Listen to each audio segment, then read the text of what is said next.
31 ساڵ لەمەوبەر و لە ڕۆژی دەی ئاداری ساڵی 1991 هاوڵاتیانی دەڤەری سۆران بە هەر چوار قەزاکەیەوە دژی زوڵم و ستەمیڕژەمی بەعەس ڕاپەڕین و دام و دەستگاکانی ناوچەکەیان لە بەعەس پاک کردەوە. لەو ساڵیادەدا مەڵبەندی سۆرانی کۆمەڵی دادگەری بەیاننامەیەکی بڵاو کردەوە و تیایدا دەڵێت ئەو ئەزموونەتاڵەی چەندین ساڵی ڕابردوو لەبارەی کارژێڕی و سیاسی و ئابووریەوە لە هەرێمی کوردستان پێشکەشکراوە ئەگەر خراپتر نەبوو بێت لە ئەزموونی داگیرکەران ئەوە لە زۆر ڕووەوە کتومت کۆپی ئەوان بووە. ئەوەش بە هیچ شێوەیەک شایستەی گەلی تێکۆشەری کوردستان نییە کە لە هەموو قۆناغەکاندا سەخاوەتمەندانە خوێنی ڕۆڵەکانی کردۆتە قوربانی بۆ بەدەستهێنانی مافی چارەنووس و ئازادی و کەرامەتی مرۆیی خۆی.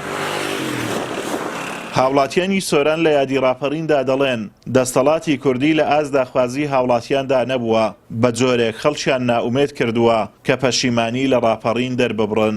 بەداخەوە ئەو ئامانزانێکەوە ڕاپەڕینی بۆ کرا نەک تەنانە ناتونەتجی بەڵکو خەڵکان ئێستا زۆربەی هەر زۆری خەڵکی بە تایبەتی ئەوانەی بەشداری ڕاپەڕینیان کردو و ڕاپەڕینیان ئەنجامداوە پەشیمانشنەوەی کە ئەنجامیان داوە و زۆر بێزار بووینە لەو وەسحەیەکەوە بەسەر ژان و گوزارانی خەڵکی داهاتوە. بەڕاستی نەک لەلایەنی دادگەری هەروان لەلایەن ژان و گوزەران لەلایەنی بارودۆخی ژانی کۆمەڵانی خەڵکی کوردستان بە تەواوی تێکسووە.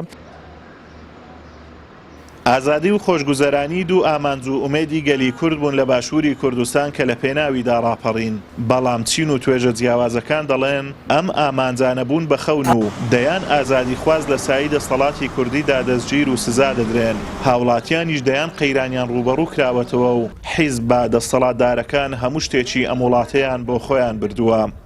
دیارە دەسەڵاتی کوردی لە دوای 31 ساڵ هێشتاش لە ئاست خوداخوازی و خواستی نەتەوەیی ئەو گەلە نەبوو یاخود ئەم نەتەوەیە نەبوو یاخود ئەم تاچی کوردە نەبووە.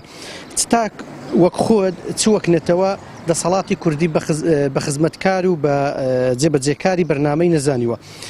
ئەتوانم بڵێم دەسەڵاتی کوردی لە ئاست خواست و داخوازی کۆمەڵێک کەس و کۆمەڵێک بنەماڵە و کۆمەڵێک دەرباری دەوروبەری خۆیانە. بەداخەوە ئایلێم لە ماوەی ئەوەندە ساڵی حکومڕانی دەسەڵاتی کوردی هیچ کامێک لەو ئامانزانەی کە خەڵک لە پێناویان ڕاپەڕینی کرد ناتنەدی بەڵکو بە پێچەوانەوە.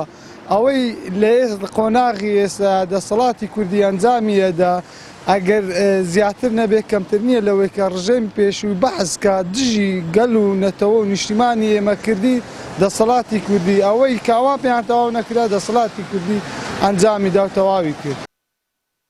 دوای 31 ساڵ لە ڕاپەڕین و حکومڕانی خۆماڵی هاوڵاتیان ئێستاش بەدەست نەبوونی موچە و خزمەتگوزاری سەرەتایی و نەبوونی ئازادیەوە دەناڵێنن کە ئەوانە ئامانجی سەرەکی ڕاپەڕین بوون. ئازادۆمەراوەی کەناڵی ئاسمانی پەیام، سۆران.